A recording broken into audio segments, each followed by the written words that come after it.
Welcome to the Furlo Capital Real Estate Podcast, where we dive into the intricacies of passive real estate investing. And our mission is to equip people to invest wisely in both properties and residents so that together we can build wealth while improving housing.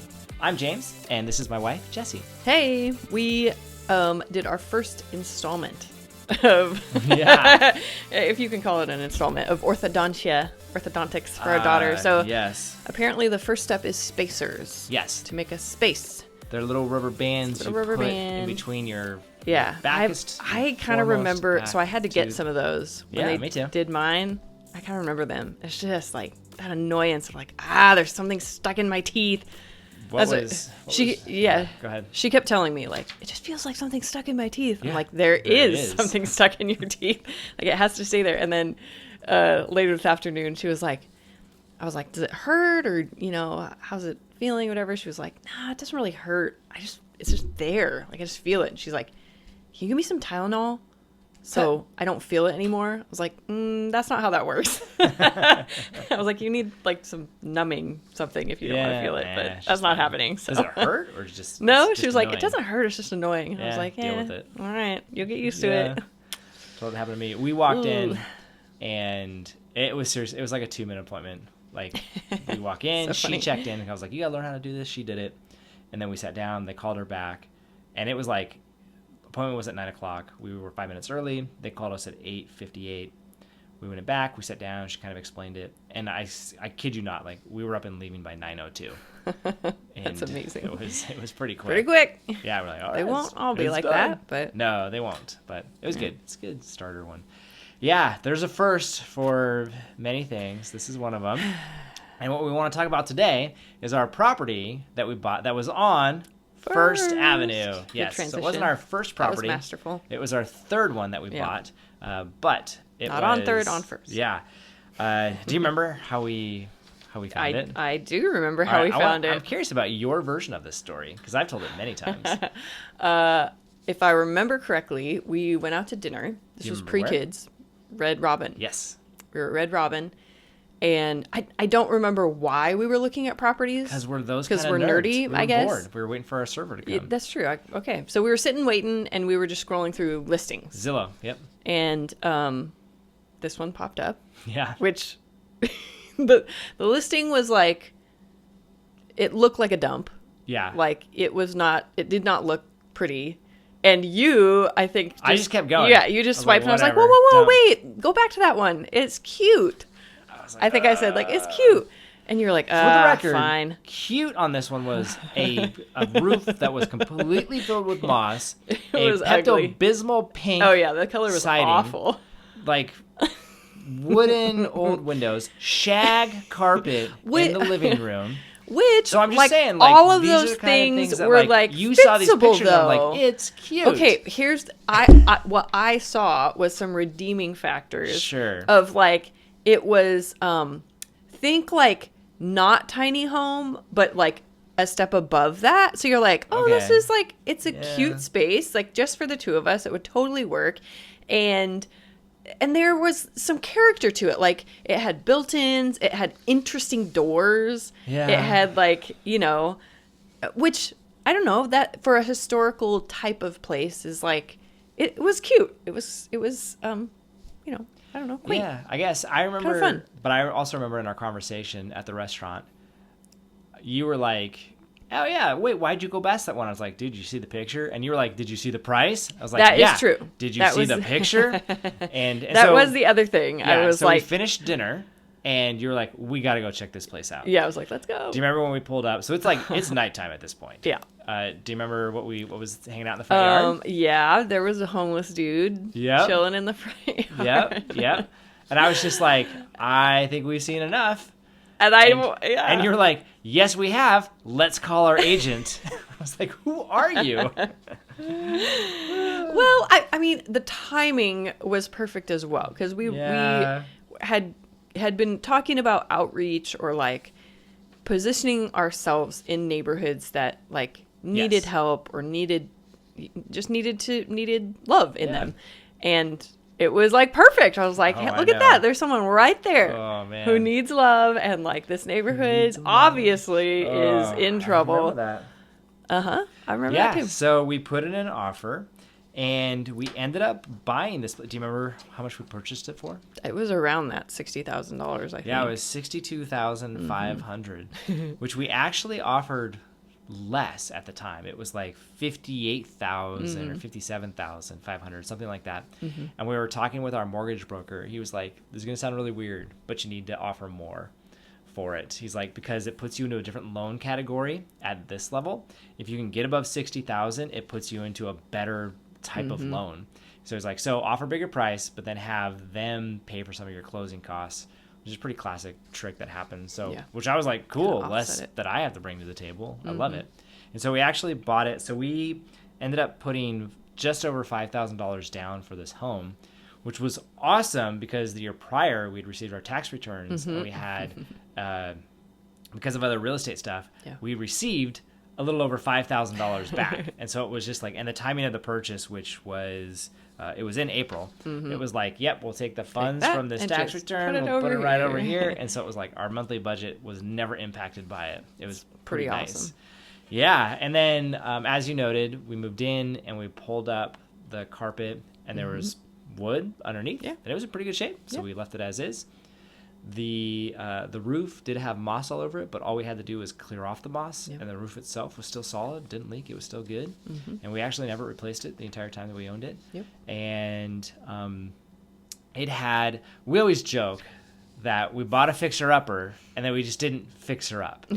And so the original point of this house wasn't to be an investment. It was to try to live cheap. That was the entire goal of it. And because at the time we were dinks, double income, no kids, and we were like, okay, how cheaply can we live so that we can put all of our income into investments, essentially. And we were living in a duplex that was a 3-bedroom place with a pretty big garage. And this one was only a 2-bedroom. And we're like, this is great because that other bedroom was totally extra for us. We didn't use it. So we were able to downsize. And we had a dog, and so this had a yard, and it still had a garage, even though it was a weird, funky garage door. It was super funky. But it's all good. Like kind of barn door type style. Door, yeah. It didn't weird. Quite open and close the right way. Yeah, because the driveway was a little messed up. And, Oh, I love that house though. Do you remember the backyard? Because we never put in a fence. We just put like a it was like chicken wire, or just to like contain our dog. Yeah. And the people in the back behind us, they constantly were in the back, just like smoking and hanging out. And there was like our dog always random people staying there too. He was like, "Who are you guys? Get out of here! Bark, bark, bark!" Oh yeah, like, he barked a lot at that place. Let them do it. They're not supposed to be back there smoking, so whatever. It was pretty funny.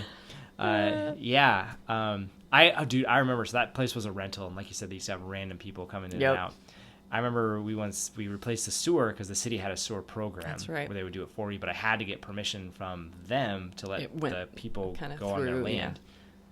And I remember I got a hold of the owner / landlord, and he rolled up in like this brand new Tesla. And I was like, oh my gosh, this piece of garbage home. And all right, whatever. So funny. Just classic. I was like, this is why landlords get bad names, because you have an awesome car and you have not taken care of this property at all, but whatever. So we lived in it for, gosh, how many years? I don't remember. Let's see. Three? We moved in in 3 or 4. I feel like it was longer than that. Maybe it was longer because okay, so we bought that. We moved in here. And then 2 years after that, we bought the apartments. Yeah. I feel like we might have been there for I think we owned it for well, I know that we sold it. We owned it for 9 years to 8 years total. Okay, so we probably lived there for 6. Yeah, we lived there for 8 years total. Yeah, we probably lived there for, it might have only been 5 years. Whatever. Around there. Yeah. And so we we joke that we bought a fixer-upper and we didn't fix her up. Yeah. Oh, the window, like. Oh, it was, well, what I would tell people is in the Christmas time, when we put in a Christmas tree and the wind blew, the needles moved. It was that kind of house. It was very drafty. Do you remember and we were we were trying to live as cheap as possible. Yeah. Like as cheap as possible. Yep. So, for example, we didn't turn the heater on at night. Instead, we used that little electric heated blanket. Not the blankets, but the sheets, because hot rises. Yeah, yep. And that was and then we had our wall heater on a timer. So like 20 minutes before I woke up, it would kick on and try to and just take the chill off the house. That was, and then if you remember, there was no access to the crawl space. Yeah, oh gosh. Oh, I do remember that. Oh my word. Okay, that was the worst thing about the property was it was near a river, and so there were rats. It had a rat problem, which we figured out eventually, and it was like, okay, we have this under control. But when we were first trying to figure it out, I was pregnant with Eleanor, and I think we called the pest company initially, and we were like, okay, what do we do? And they were like, let's just put poison. And so we were like, whatever, that's great. But it was awful because the rats ate the poison and then went under the house and died. Yep. And we couldn't get them out. Like we couldn't without like digging up the house. Yep. And it smelled horrible. And there was flies. I was like, oh my gosh, never again. This is so gross. And so we switched to traps. Yeah. Like the big claw like traps. Jaws of death. And I like that first week we had them out there, I think we caught like 9. It was incredible. It was so many rats. And then it would stop. For like 3 or 4 months. It was like that family, we caught them. All of a sudden, you'd catch another 5 in a week. It's like, oh my gosh. Okay. And then it would stop, and they just came in waves. Yeah, but that was so much better because it was like they would get caught outside, not under the house. We could just dispose of them. Yep. Oh my word. Oh yeah. Still have trauma. Oh, I remember that because you were pregnant, so you were really like. Oh, everything was sensitive. You couldn't walk in the house, and I was like, I barely smell anything. Oh. Like I can't live here. It's so bad. Yeah, it was intense. It was a cool little home though. So eventually, we moved out and we turned it into a rental. Yep. And at that point in time, I was willing to spend money on the place because then I could write off everything. That was our other. I'm like, dude, the goal is to live cheap. Yeah, we were living cheap. It wasn't to live in a nice place. So we were willing to put up with a lot. Put on a sweatshirt. So we replaced the windows. We refinished and repainted all the walls. We also repainted the outside. Yep. And we refinished the floors. We did a bunch of stuff to it. We did not replace the roof. Nope. Because it didn't have to, still fine, which is crazy.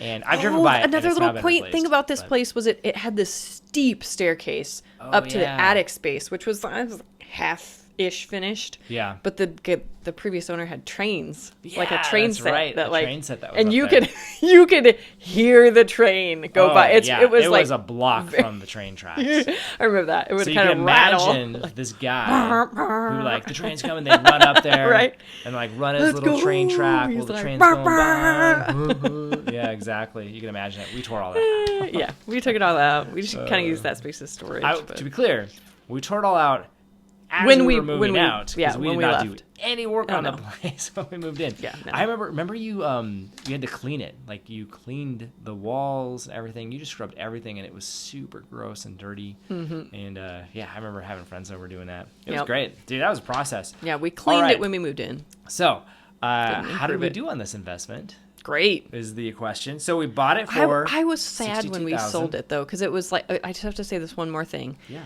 I know you want to get into the numbers. No, it's all good. It was kind of like even when we moved out, we held on to it, and for a while it was kind of like, okay, this is like it's. I still loved the house, and even some of the location and all the things, but I was like, okay, even if like this could be our retirement. You know, we moved back into this place. It's like single level. It's super cute. It's super cheap. So I was sad when we eventually let it go. Yeah. I don't think you were. No. And I especially because of the numbers. Well, so here's what's interesting. From a cash-on-cash standpoint, so that's just purely from the rent piece. So obviously those first few years, it was zero. Yep, we lived there. Yeah. And then that very first year, we turned it into a rental. It was negative $7,000 because I invested a bunch of money into it, and then so it was pretty low. That next year, it was $4,700. It was pretty good. The year after that, something went weird. It was only $147. I think we had some sort of turnover and we had to do some other work or something. Then it was $1,800. Then it was $2,700, and then so it just wasn't a ton of money. And it was a tiny place. So from a cash on cash standpoint, it was only a 4.3% return. Yeah. It wasn't great. I looked at it as more of, this house is good insurance for us. Again, if something ever happens, we could always move back here and live super cheap. Because what I would tell people is we had a 15-year mortgage on the thing, which is part of the reason why the cash on cash is what it was. And our principal, interest, taxes, and insurance was $598 a month. That's insane. It was super cheap. So I was always like, okay, if we ever need to move, like we can move back here, and I know we can make ends meet. No big deal. It'd be super cramped for a family of 4, but we could do it. But ultimately, the market just took off on us, and we ended up selling it for a profit. We sold it for $242,000. So we ended up selling it for. And when you include all the mortgage payoff stuff, our proceeds were actually $202,000 for it. So that means that even though our cash on cash was only 4.3%, our average annual return was actually 181%.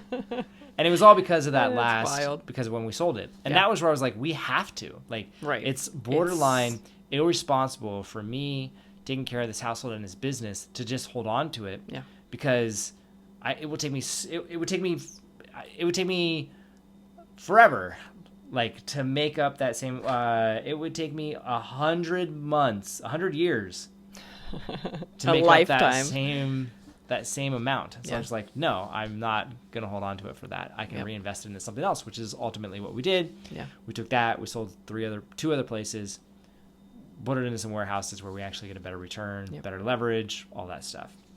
It made a lot of sense. Yeah, the IRR, which takes into account time and the value of time, was only 55%, which is still amazing. Yeah. When we talk to people about our investments, we're like, hey, if we can hit 15% IRR, we're going to be happy about this. Yep. It was, and again, the only reason why that was so low is because we put such little money into it, ultimately. And so it just turned out to be a fantastic investment for us, which was pretty cool. Yeah.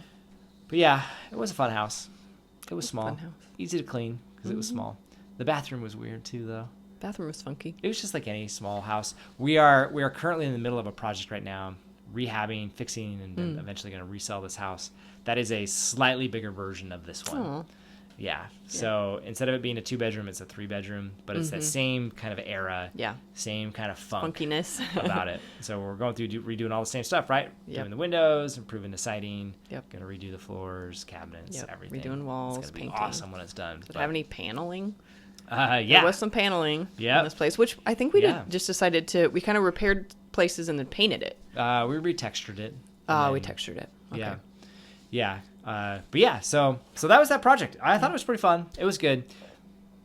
We learned a lot, but the entire goal of that, because we definitely subscribe to that idea of the place that you live in is not necessarily an asset. If you define an asset as anything that puts money into your pocket and a liability is something that takes money out of your pocket, we went, well, the place we live in is not an asset in that regards, so we want to try to minimize our expenses. And we absolutely hit the goal for that. And then once we had it as a rental, it was like, yeah, it was great. I mean, it was positive cash flow. It was fine. But man, the market just took off on us. I'd like to think also, maybe this is thinking too much of ourselves, but I'd like to think we helped to improve that neighborhood as well. Just in the sense of there were a couple of other houses that people had bought and fixed up, and it was kind of bringing in, families or just kind of lifting the neighborhood up a little bit. That's an example. If you listen to our previous podcast where we talk about the market, the surrounding market, this surrounding neighborhood wasn't great, but it was on an upward trajectory. You could tell there were people around who were buying and investing in their homes. They had some pride of home ownership, which is great. Like our neighbors across the street were great. Yeah. Neighbors a couple houses down were super fun. Yeah. We had this. It was super weird, man. We had this big window in front, and they were always like, people would look in the window and would see us. They'd wave at you. You'd be like, oh, okay, we gotta be like, this is weird. But I always work from home, so I always got to see people. And yeah, I thoroughly enjoyed walking around the neighborhood, and we were near the river, which was great. Yeah. Location-wise, it was fantastic, but just from the way we lived our life. Again, the neighborhood itself was a little rough. I wouldn't necessarily go around at night.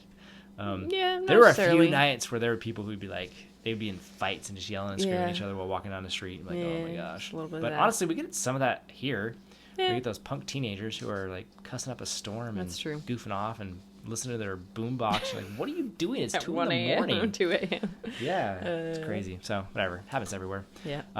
No, that was a good investment, and I thoroughly enjoyed it. And I think we learned a lot. We made a lot of money off of it. We seemed like investment geniuses, but it was this house that it was weird in the sense that flippers didn't really want it because of the neighborhood it was in, and there wasn't enough upside at the time. Yeah, for like a quick flip. To do a quick flip. Yep. And because of some of the other issues in the house, it didn't qualify for FHA financing. And so people who were low income or new homeowners couldn't get into it either. Yep. And so we walked in, which is standard conventional financing. We had 0 contingencies on it. And so the banks didn't ask any questions. And we did end up getting a home inspection because that's smart to do, but it wasn't contingent on it. So we were able to gave us a punch list of what needed to... Because we looked at it and said, it's 900 square feet. It's pretty small. Like I can fix anything on here. And so so that was why we were able to come in and get such a good deal for it and why it was so cheap, because it was this weird spot in the market that just didn't make any sense for people. See, I told you. It was a good deal. It was a good deal. Yeah, you were going to pass. You were just going to totally swipe on by. I was, man. You're welcome. Yeah, thank you so much for that. I appreciate it. It was a flip in rolls, for sure. Because typically you would find the dumpiest places ever, and I'd be like, no. Do you remember before we bought this one, we looked at a house that was near a school, and they had somehow like dug out the backyard to like put in a pool or something? Quote unquote pool. It was like, awful. It was a massive That place pit. was awful. It was a pit. Oh gosh. That was a teardown. And I'm I was pretty like, sure let's go. And we like, walked in never. And I walked right out. I don't think you could walk into the house. I think it was bad. Yeah, it was bad. I walked in and walked out, and I was like, nope, we're done. And you were like, wait, let's look at this. Let's look at that. I was just like, okay. Nope. It was role reversal. Yeah, which is all good. You know, like, that's right. You gotta have that sometimes. That's why we work well together as a team. Yeah, I love it. And hopefully you loved listening to this story about this property. And if you would like to get involved in other crazy fun investments with us, you can check us out at furlo.com. And if you just enjoyed listening to this, we would love it if you gave us a rating or review wherever it is that you listen to podcasts. So with that, thanks again for listening, and have a great day.